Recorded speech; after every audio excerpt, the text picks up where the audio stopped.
Bonjour, ici Chantal Doré au micro d'Inclusion Inc., un balado sur les initiatives du milieu des affaires pour accueillir la diversité et l'inclusion.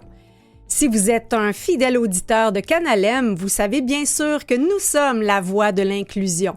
Plusieurs de nos émissions sont en effet destinées à des personnes issues de diverses communautés, que ce soit l'heure où l'arc-en-ciel se lève pour la communauté LGBTQ2S+, Coué Bonjour, qui parle évidemment des Premières Nations, Afrique Caraïbes, le balado des 10%, Sans détour, Folie douce et Vivement les femmes.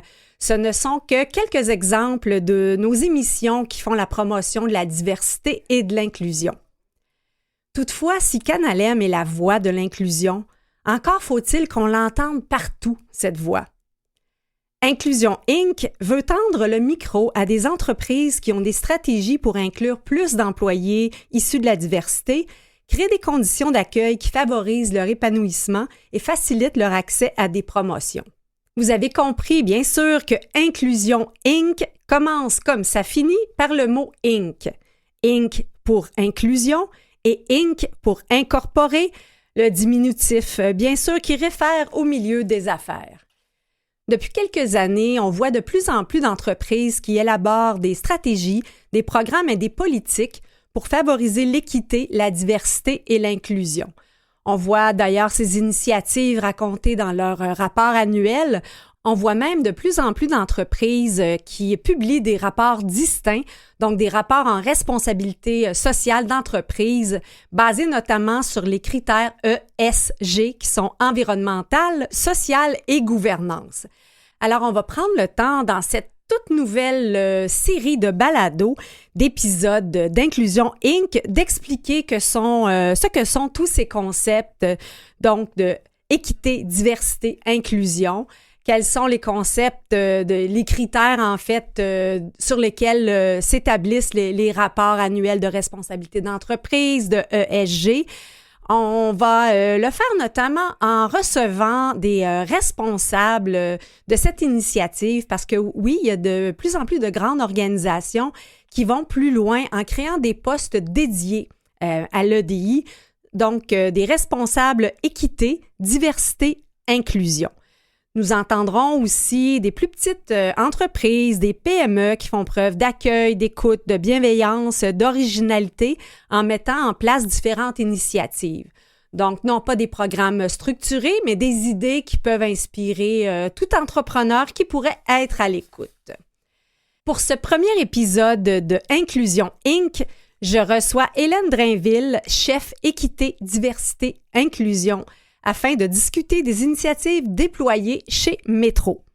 Moi qui suis la mère d'un jeune homme aux études qui est animé au fil du temps ici à Canal M, je suis curieuse de connaître entre autres la façon dont Métro gère les disponibilités de travail des jeunes et accueille les travailleurs plus âgés.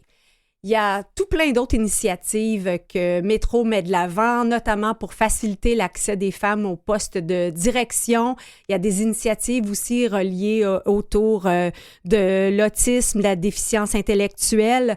Donc, ça sera un plaisir de recevoir dans quelques instants Hélène Drainville, chef équité, diversité, inclusion, Métro.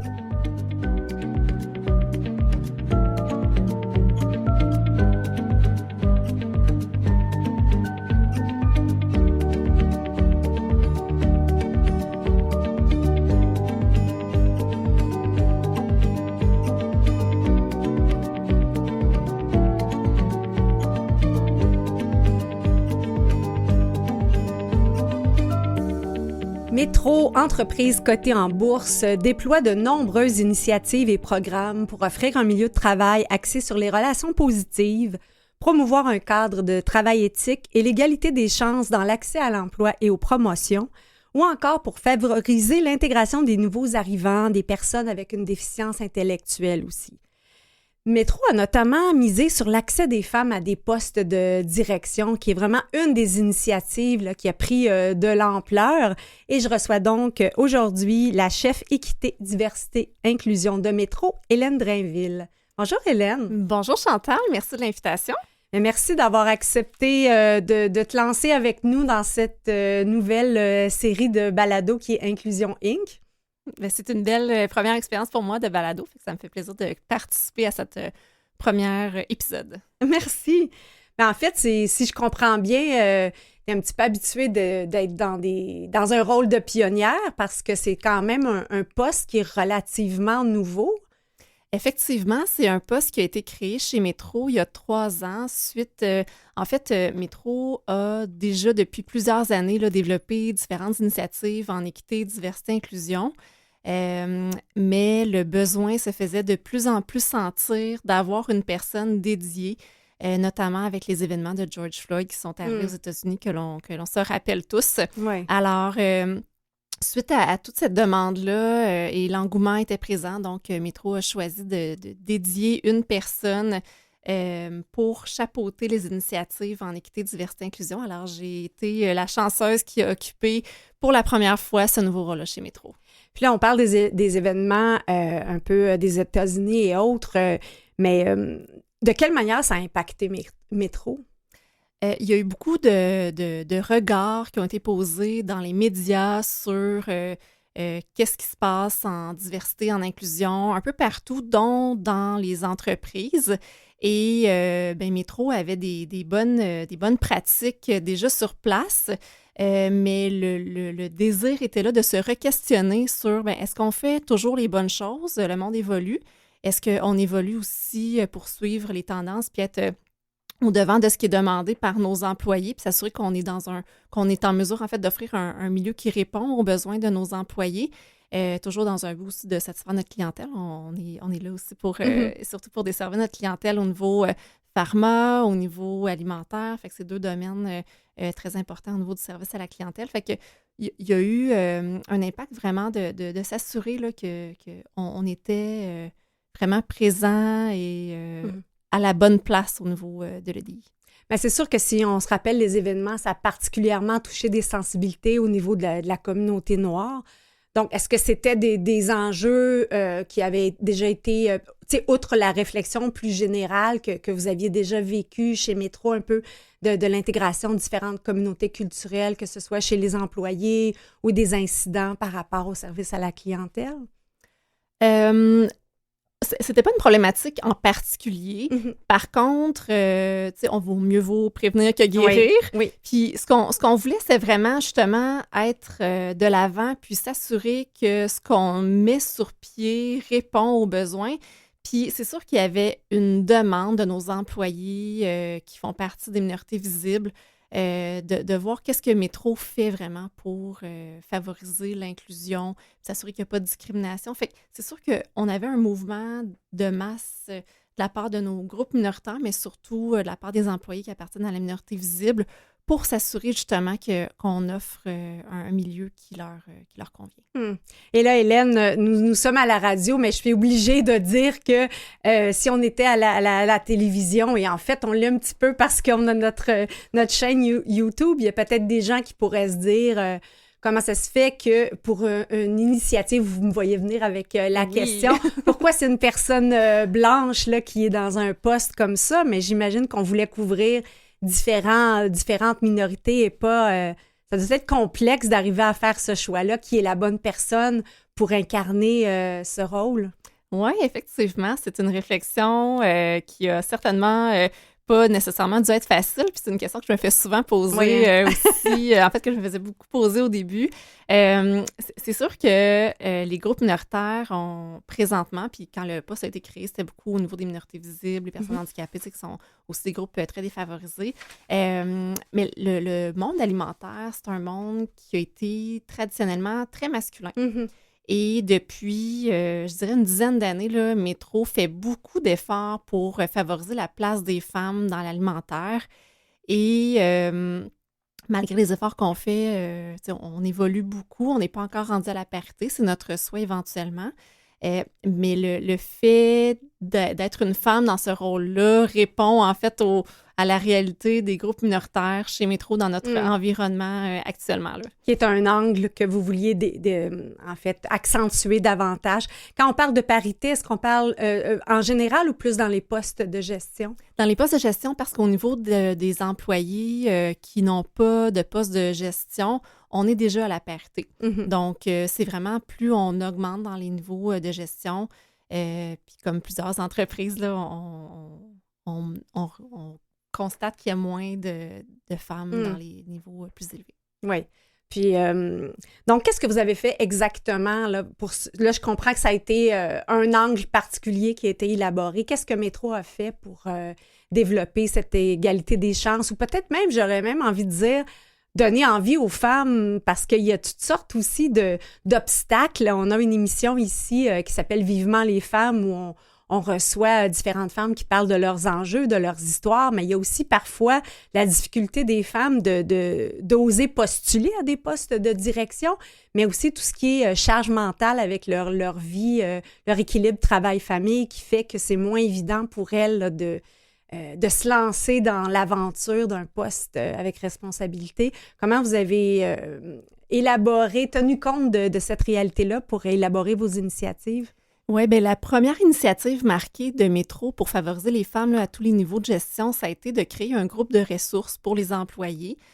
Donc, un groupe vraiment créé par les femmes et pour les femmes et pour vraiment répondre à leurs besoins. Puis, pour déterminer quels étaient leurs besoins, on a fonctionné et on fonctionne toujours par sondage annuel de voir, qu'est-ce qu'on veut prioriser cette année pour développer les femmes et les faciliter l'accès aux postes de direction.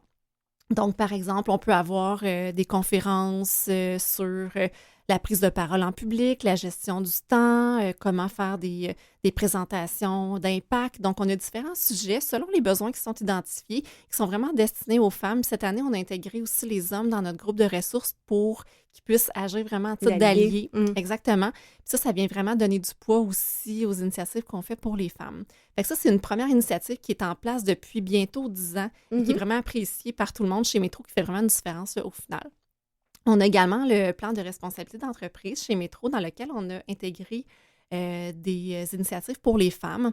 On a bien sûr des objectifs quantitatifs qu'on souhaite atteindre dans les différents paliers de gestion chez Métro, mais on a au-delà de ça un programme de mentorat chez Métro.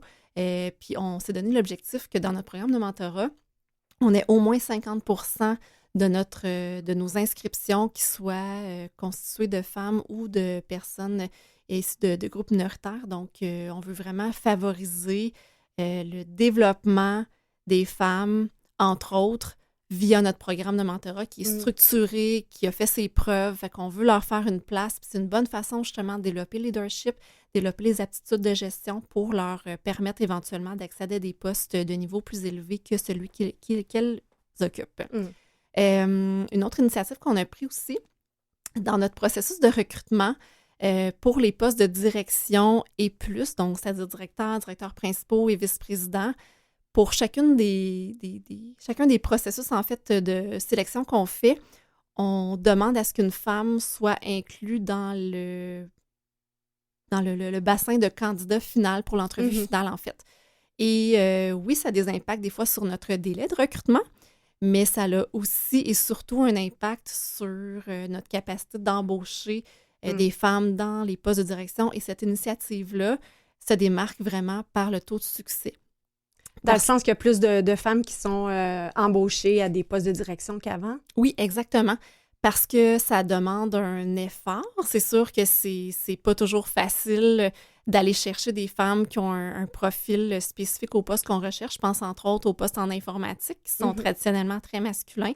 Je disais tantôt que l'alimentaire, ça demeure un domaine masculin. Oui. Donc, parfois, dans des postes plus spécifiques, c'est difficile d'aller chercher des femmes, mais on fait les efforts, on va gratter où est-ce qu'on peut, on va vraiment regarder tous nos bassins potentiels de recrutement. Puis, il faut sortir de la boîte aussi pour dire, OK, on n'a peut-être pas le profil exact qu'on voudrait, mais ce serait quoi les compétences pour ce poste-là qui pourraient être transférables d'un autre milieu qu'on pourrait bénéficier comme entreprise pour aller chercher ce profil-là? Fait que cette initiative-là nous permet vraiment beaucoup d'augmenter les femmes parce que ça permet en fait de découvrir des talents qu'on n'aurait peut-être pas découverts si on avait utilisé nos moyens de recrutement traditionnels. Parce que là, vous le dites, désolée, on passe du dessus au bout, que ça allonge un peu le processus parce que peut-être qu'il y a des femmes justement qui n'osent pas se lancer dans cette aventure-là pour des raisons personnelles, des raisons familiales.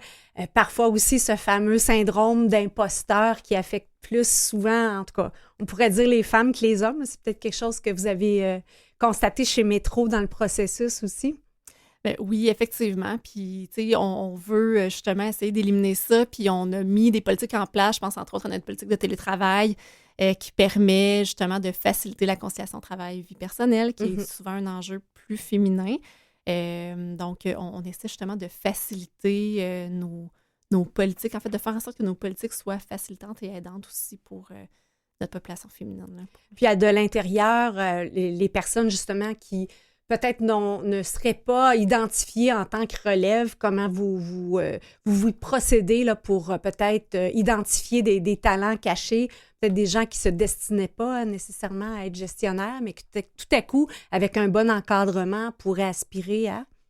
Oui, bien, on a un plan de succession dans lequel on identifie les relèves potentielles, mais on a aussi un plan au niveau du potentiel des gens, puis dans notre processus d'évaluation de performance annuelle qui est très rigoureux, on va vraiment responsabiliser l'employé de dire, de se poser la question, en fait, moi, qu'est-ce que je veux faire? Puis qu'est-ce que ça me prend pour le faire? Puis on a aussi un cadre de gestion avec des compétences de gestion, puis on veut l'amener, en fait, à développer ces compétences-là pour l'amener vers des postes de gestion. Puis ça, c'est vrai pour tous les employés chez Métro. Fait que la discussion est forcée annuellement avec le gestionnaire de dire, toi, où est-ce que tu te vois? Puis le gestionnaire qui voit justement un potentiel, donc un potentiel identifié dans son équipe, a une porte ouverte pour pouvoir l'aborder avec son employé, puis qu'ensemble, décide d'un plan pour amener l'employé vers ce qu'elle souhaite faire. Hélène, on prend une courte pause et on revient tout de suite pour suivre la discussion. On va parler un petit peu justement des autres programmes qui sont en place chez Métro. Avec plaisir.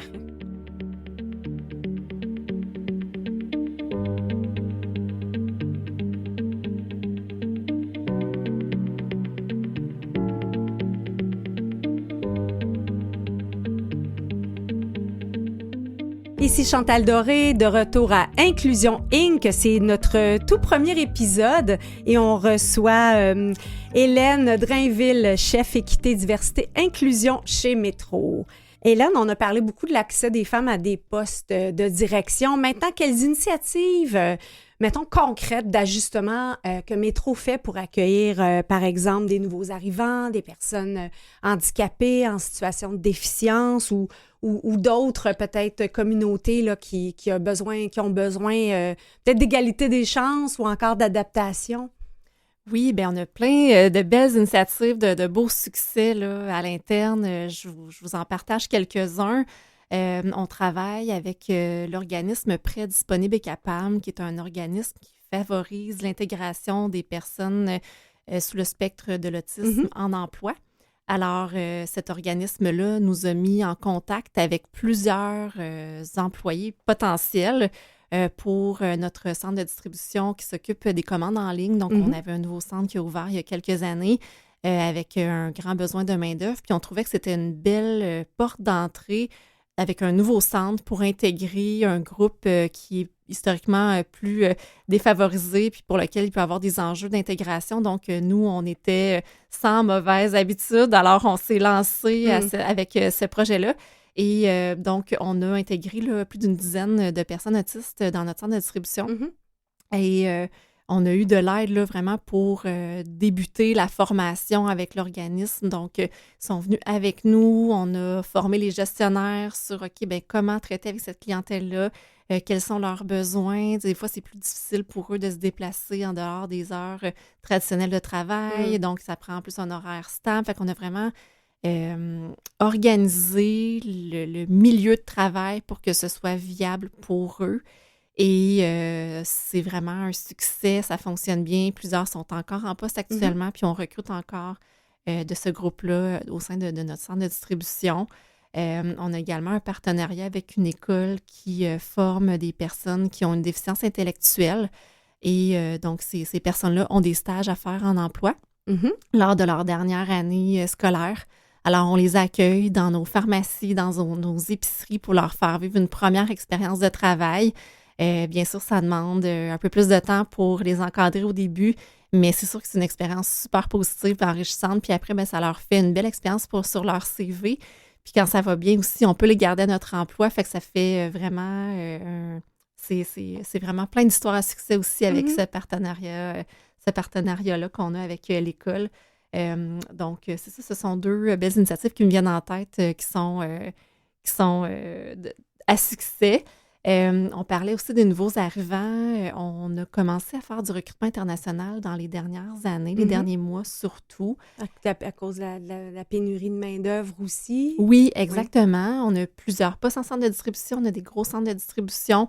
La difficulté à recruter pour ces postes-là. Alors, on a tenté le recrutement à l'international, sachant que l'intégration de ces personnes-là serait plus difficile. En fait, on souhaitait que ce soit, encore une fois, des histoires à succès. Donc, on a choisi de faire des efforts pour favoriser vraiment l'intégration des personnes qui viennent de d'autres pays. On a choisi des gens qui parlent français pour faciliter là, leur intégration. Mais au-delà de ça, on a encore une fois formé les gestionnaires sur c'est quoi les différences culturelles, c'est quoi les besoins. On accompagne aussi nos travailleurs étrangers temporaires dans la recherche de logement. On meuble leur appartement. On les aide à leur première épicerie. On va avec eux chercher leur carte de métro. Fait que, il y a plein d'étapes que pour nous, c'est facile. Juste le système de santé en soi, c'est quelque chose qu'il faut se familiariser.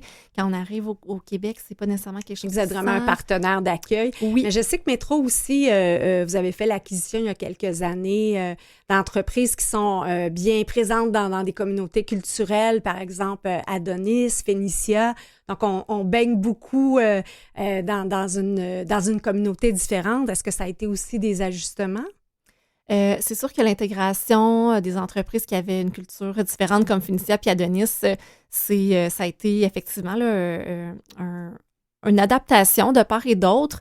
Le souhait, c'était de garder la nature même d'Adonis. C'est une histoire à succès aussi, Adonis au Québec. Puis on voulait garder cette touche-là. Donc, ça s'est bien passé, l'intégration, mais c'est sûr qu'il y a des différences culturelles qui sont encore présentes aujourd'hui, mais pour nous, c'est une force d'avoir ces différences-là pour le réseau au total.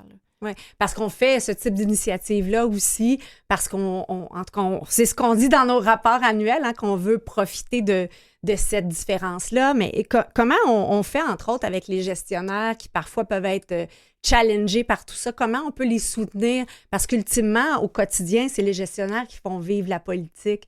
Donc, j'imagine, des fois, ça peut amener des défis particuliers. Oui, puis je pense que l'inclusion, c'est vraiment quelque chose qui se vit, qui se sent et qui part beaucoup des gestionnaires. Donc, il y a une responsabilité par rapport à ça, puis c'est leur responsabilité individuelle. Donc, qu'est-ce qu'on peut faire concrètement pour les accompagner? Bien, je pense que ça passe beaucoup par la formation. Donc, leur expliquer c'est quoi les biais inconscients qu'on peut avoir comme personne. On en a tous. Oui. Donc, leur aider à faire prendre conscience de leurs propres biais, puis travailler à essayer d'éliminer ces biais-là, ou du moins d'apprendre à prendre des décisions de gestion qui sont moins basées sur ces biais-là.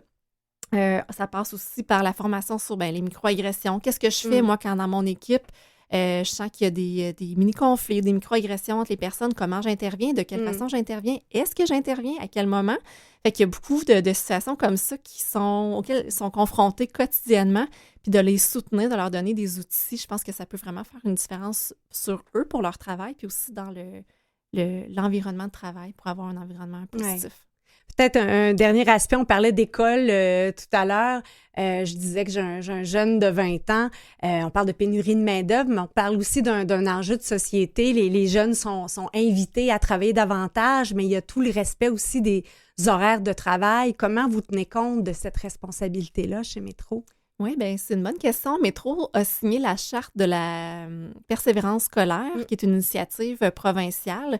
Et en signant cette charte-là, en fait, on s'est engagé à respecter là, les prémices de cette charte-là qui sont, entre autres, de favoriser la complétion des études chez les jeunes, de faciliter aussi leur conciliation travail-études, de s'assurer aussi qu'on leur offre suffisamment de temps entre leur travail et leur école pour étudier. Fait qu'on respecte ces engagements-là, puis au-delà de ça, on encourage nos jeunes à poursuivre leurs études. C'est important, puis c'est la relève de demain, fait qu'on investit en eux dans leur temps aussi qu'on leur donne. Puis à l'inverse, si on parle plutôt des travailleurs âgés ou des personnes âgées, comment est-ce qu'il y a des appels peut-être aux gens plus âgés à soit rester plus longtemps ou à venir travailler chez Métro?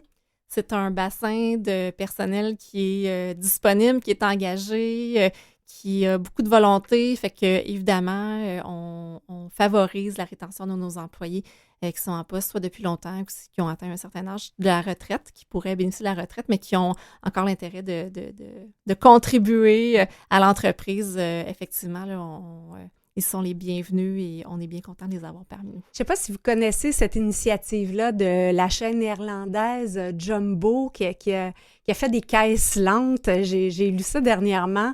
C'est des caisses pour les personnes âgées qui ont envie, en fait, les gens qui ont envie de discuter et qui est un peu une opposition aux caisses rapides ou aux caisses en accès service. Je ne sais pas si c'était une initiative là, dans le milieu de l'épicerie qui veut peut-être naître au Québec là, pour tenir compte du vieillissement de la population. Je n'avais pas entendu parler de cette initiative-là, mais c'est effectivement une bonne idée. Je n'ai pas entendu parler d'initiative de ce type-là chez Métro, mais en fait, ça répond définitivement à un besoin. Oui.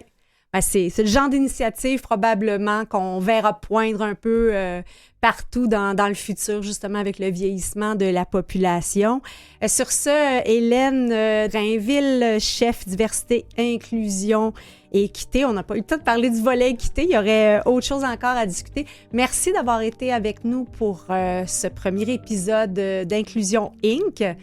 Et c'était Chantal Doré au micro avec derrière en régie technique Mathieu Tessier, Jean-Sébastien Laliberté, chef diffusion technique.